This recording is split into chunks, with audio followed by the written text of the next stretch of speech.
There was a time in South Africa when the white and the black people could not see eye to eye. There was segregation between the white and the black South Africans in their use of public facilities, public services, and other aspects of daily life. In South Africa, this system of segregation was called apartheid.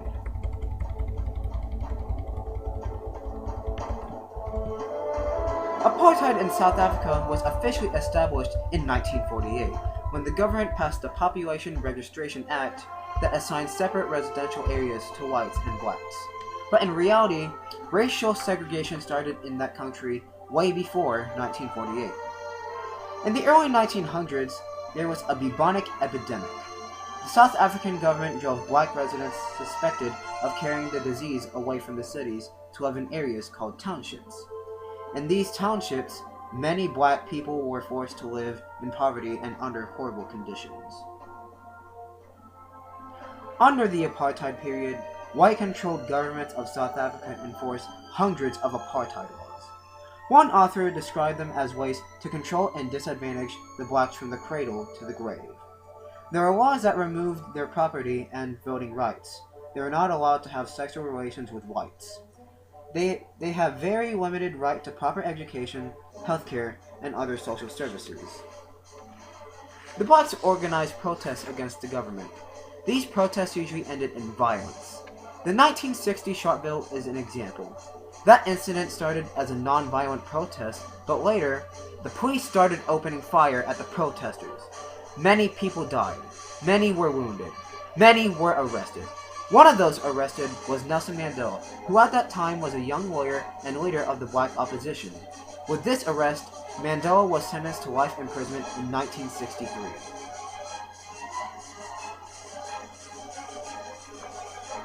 For decades, the oppression and injustice against the blacks went on and on, from one white South African president to another. There was, for example, P.W. Botha, who ruled as president from 1984 to 1989. During his term, Botha used a lot of military action in dealing with black protests. He changed the country into a police state. Under his reign, many blacks were killed. The South African Institute of Race Relations reported that more than 2,300 blacks were killed from 1984 to 1986.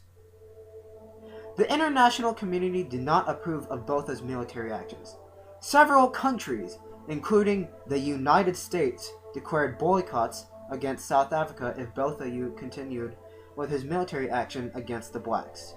Major multinational companies such as General Electric, General Motors, IBM, Coca-Cola, and Warner Communications also boycotted and pulled out their investments from South Africa.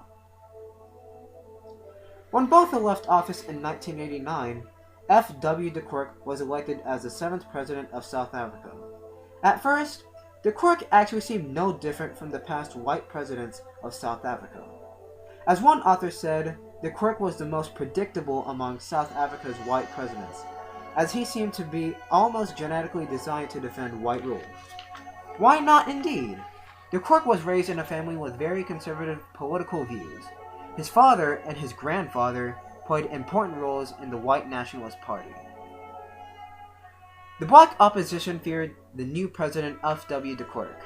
Opposition leader Archbishop Desmond Tutu was worried that a government under de Klerk would result in continued and greater repression.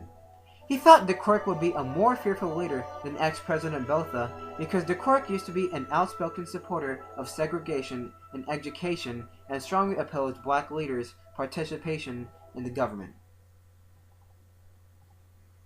But then, on February 2, 1990, the most unexpected thing happened.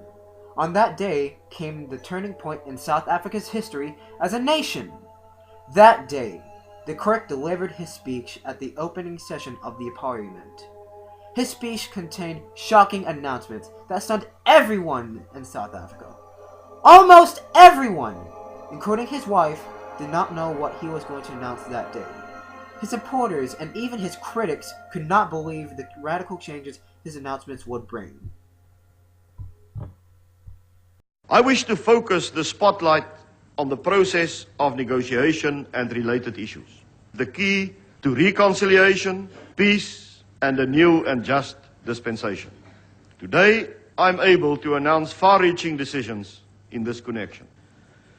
The prohibition of the African National Congress, the Pan-Africanist Congress, the South African Communist Party, and a number of subsidiary organizations is being rescinded. With the steps the government has taken, it has proven its good faith, and the table is laid for sensible leaders to begin talking about a new dispensation, a new democratic constitution, universal franchise, no domination, equality before an independent judiciary, the protection of minorities as well as of individual rights, freedom of religion, a sound economy based on proven economic principles and private enterprise, dynamic programs directed at better education, health services, housing, and social conditions for all. In this connection, Mr. Nelson Mandela could play an important part.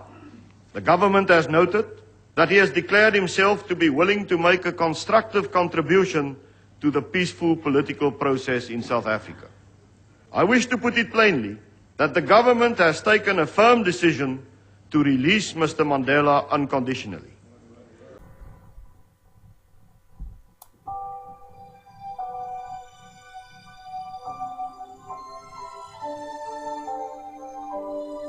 These announcements officially put an end to the apartheid era in South Africa. The court's call for social and political change was applauded by many in the South African and international communities. He was awarded the 1993 Nobel Peace Prize for this achievement. Many wondered what pushed the court to end apartheid. Was it the very weak economy passed on to him by ex-President Botha? Was it the Berlin Wall that was just torn down just 3 months before his historic speech? Was it the fear of pressure from Western countries, since Gorbachev was already reforming Russia at that time? Or was it really his sincere intention, but was just waiting for the right time?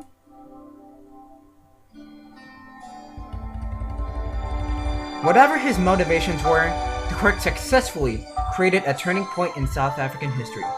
The black South Africans were suddenly free to live as equals of the white South Africans.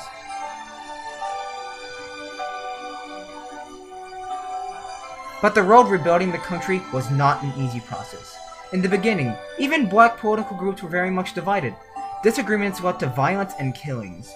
There were also economic problems: poverty, high unemployment, and an economy that was not growing.